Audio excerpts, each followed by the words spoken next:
Hello' everyone, পুনৰবাৰ স্বাগতম জনাইছোঁ নতুন এটা ভিডিঅ'লৈ। আজিও এখন নতুন প্ৰিভিয়াছ ইয়াৰ কুৱেশ্যন পেপাৰ লৈ আহিছোঁ যে ডবল এক্সামৰ কাৰণে।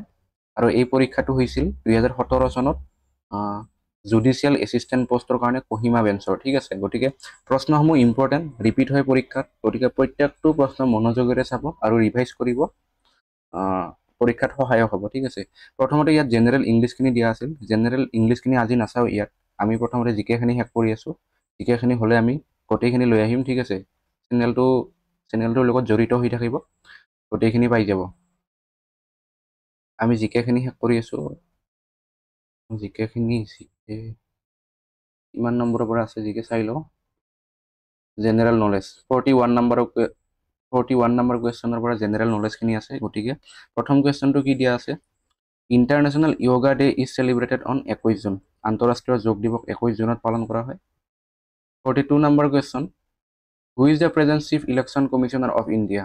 বৰ্তমানৰ গৰাকী মনত ৰাখিব, তেওঁ হৈছে জ্ঞানেশ কুমাৰ। জ্ঞানেশ কুমাৰ হৈছে বৰ্তমানৰ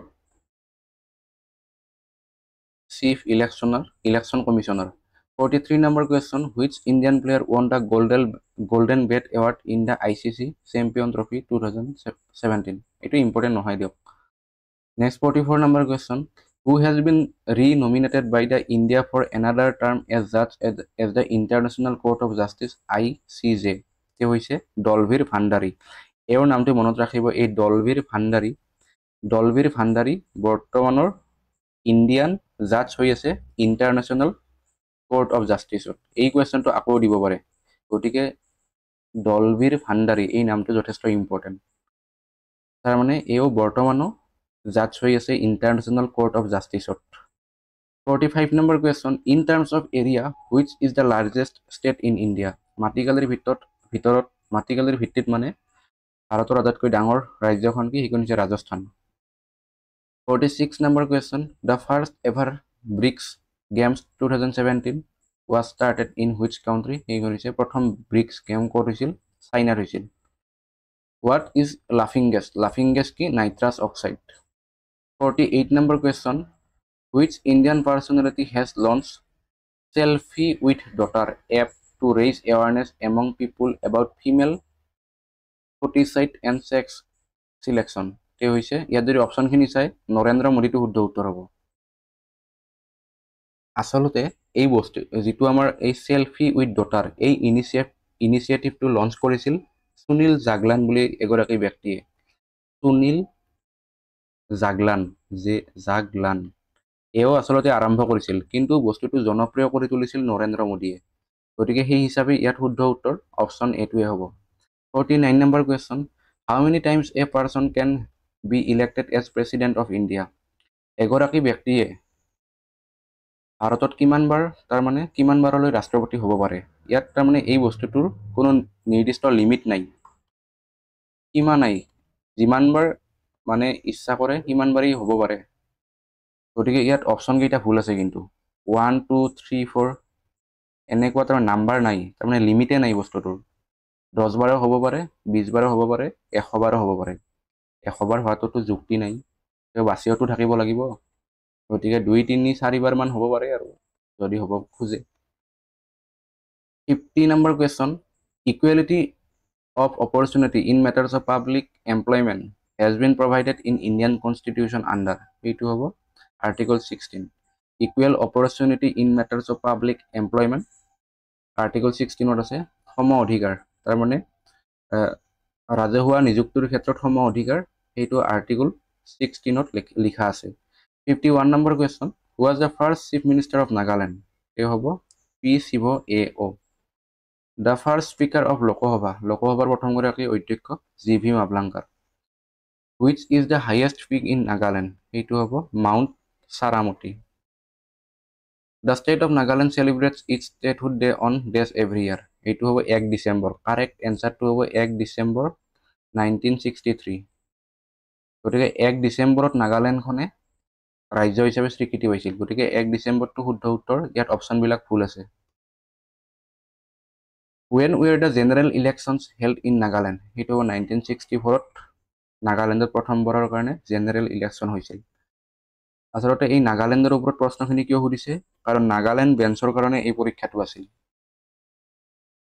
which video conferencing aided legal service has launched by the union government for the rural people এইটো হ'ব টেলিলো option B2 which Indonesian sports person has featured in the এইটো ইণ্ডোনেছিয়ান নহয় ইণ্ডিয়ান এইটো ইম্পৰ্টেণ্ট নহয় দিয়ক next 58 number question the world day against child labor is observed on which date এইটো হ'ব world's day against child labor 12 June option A2 next Niti Aayog has launched SATH program for cooperative federalism what does SATH stands for এই SATH এর সম্পূর্ণ রূপটো কি সেইটো হ'ব Sustainable Action for Transforming Human Capital. World Population Day is celebrated every year on 11 July.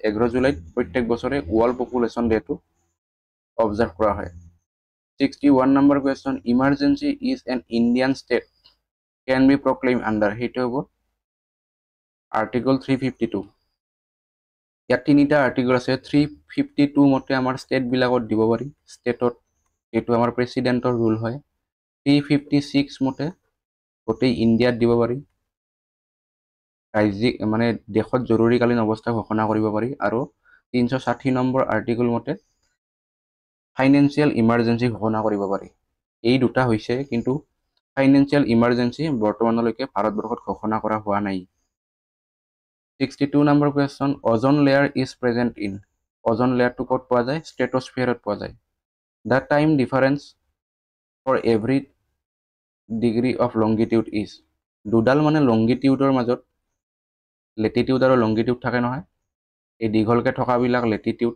Longitude আৰু পথালিকে থকাবিলাক Latitude হয় গতিকে দুডাল লংগিটিউডৰ মাজত দূৰত্ব মানে কিমান হয় টাইম ডিফাৰেন্স সেইটো হৈছে 4 minutes 4 minute 4 minute 64 number question who was the Governor General of India during Sepoy Mutiny Lord Canning আছিল সিপাহী বিদ্ৰোহৰ সময়ত governor general shifting the capital from Delhi to Daulatbad was made during the time of দিল্লীৰ পৰা দৌলতবাদলৈকে কোনে ৰাজধানী স্থানান্তৰিত কৰিছিল মুহাম্মদ বিন তুগলকে cause of night blindness in the deficiency of vitamin কুকুৰিকণা কিহৰ অভাৱত হয় ভিটামিন এৰ অভাৱত which is the apex of the three tier system of Panchayat Raj একদম এপেক্স সিস্টেমটো কি থ্রি টায়ার পঞ্চায়ত যেটো আমাৰ সিস্টেম আছে তাৰ হৈছে জিলা পৰিষদ একেবাৰে লো লেভেলত থাকে গ্রাম পঞ্চায়ত যেটো গাঁও পঞ্চায়ত মিডিয়েট লেভেলত থাকে আঞ্চলিক panchayat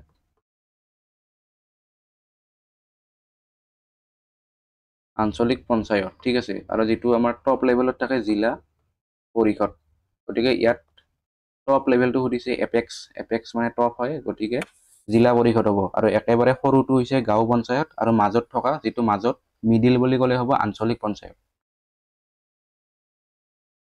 Which of the following books authored by Arundhati Roy in the news recently এইটো ইম্পৰ্টেন্ট নহয় অৰুন্ধতী ৰয়ৰ 2017 চনত তেওঁ বহুত কিতাপ লিখিছে 18 চনত কিতাপ লিখিছে 19 চনত তেওঁ নতুন কিতাপ যথেষ্ট আহি আছে গতিকে সেইবিলাক চাব লাগিব ইয়াত এইখন চালে নহব এখন কিতাপ তেওঁৰ মনত ৰাখিব পাৰে সেইটো হৈছে দা গড অফ স্মল থিংস এইখন ইম্পৰ্টেন্ট 2017 চনৰ কিতাপখন ইমান ইম্পৰ্টেন্ট নহয় আৰু Next 69 number question GST is scheduled to be rolled out from 1/7/2017 what GST stands for GST ৰ সম্পূৰ্ণ ৰূপটো সুধিছে Goods and Service Tax 70 number question when Right to Information Act came into force in India যিখন RTI Act আছিল RTI Act খন এই Act খন এতিয়াৰ পৰা মানে বলবৎ কৰা হৈছিল সেইটো হ'ব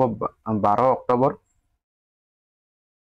2005 ঠিক আছে The Blue Revolution is related with Blue Revolution to কিহৰ লগত জড়িত মাছৰ production fish production From which year did Hakka era begin? Hok যুগ যিটো হক যুগ এইটো কেতিয়াৰ পৰা আৰম্ভ হৈছে 78 AD আৰু এইটো কোনে আৰম্ভ কৰিছিল কনিষ্কই আৰম্ভ কৰিছিল কুখান বংশৰ শ্ৰেষ্ঠ ৰজা আছিল কনিষ্ক তেওঁ এই হক যুগটোৰ আৰম্ভণি কৰিছিল next 73 number question who clinches Indonesian open badminton এটো ইম্পৰ্টেন্ট নহয় First Deputy Prime Minister of India was Sardar Vallabhbhai Patel.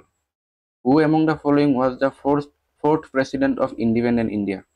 আমাৰ স্বাধীন ভাৰতৰ চতুৰ্থ সংখ্যক ৰাষ্ট্ৰপতি কোন আছিল তেওঁ ভি গিৰি প্ৰথম আছিল ৰাজেন্দ্ৰ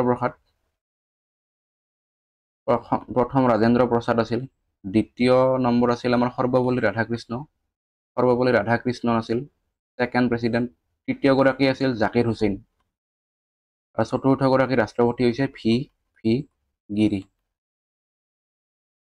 আৰু যিগৰাকী সৰ্বপল্লী ৰাধাকৃষ্ণন এও প্ৰথম গৰাকী উপৰাষ্ট্ৰপতি হৈছিল 76 number question which country will host the 2018 FIFA World Cup 2018 যিখন FIFA World Cup হিখন ক'ত হৈছিল ৰাছিয়া ইয়াত চাব প্ৰশ্নবিলাক will host এনেকে দিছে মানে আপকামিং স্পোৰ্টস ইভেন্ট বিলাক ইম্পৰ্টেন্ট হয় প্ৰশ্ন সুধিছে গতিকে 77 number question what can be maximum gap between two sessions of parliament in India 6 মাহ ঠিক আছে 6 months The Government of India Act 1935 was based on it was Simon Commission. যিখন Government of India Act আছিল ভাৰত শাসন আইন 1935 এইখন Simon কমিশনৰ ওপৰত based আছিল নেশনাল ইউথ ডে ৰাষ্ট্ৰীয় যুৱ দিৱস কেতিয়া পালন কৰা হয় 12 জানুৱাৰীত কিয় পালন কৰা হয় কাৰণ স্বামী বিবেকানন্দৰ জন্মদিন Next Article 1 of the Indian Constitution declares India that is Bharat is a Union of States option A to শুদ্ধ উত্তৰ হ'ব আৰু আৰ্টিকল 1 ত ভাৰতবৰ্ষক ইউনিয়ন এণ্ড ষ্টেটছ বুলি লিখা আছে in MS Word control plus X is used for এই কোৱেশ্চনটো repeat হৈছে আৰু এবাৰ আহিছিল যোৱাকালিৰ ভিডিঅ'টো দিছিলো কি জানি এইটো হ'ব আট selected items 82 number question in MS Word shortcut key to replace text is এইটো হ'ব control plus H2 হৈছে ৰিপ্লেস কৰাৰ কাৰণে 1 byte is equal to how many bits এইটো হ'ব 8 bits এক বাইটত 8 bits থাকে which function key is used to check spellings in MS Word document spelling check কৰাৰ কাৰণে কোনটো function key press কৰা হয় এইটো হ'ব F7 by pressing which key we can move to beginning of a page এইটো হ'ব কি হ'ব control plus home গতিকে আজিলৈ এইখিনি আছিল ভিডিঅ'টো জিকেখিনি আনিছিলো যদি ভিডিঅ'টো ভাল পায় লাইক কৰিব চেনেলটো সাবস্ক্ৰাইব কৰিব ধন্যবাদ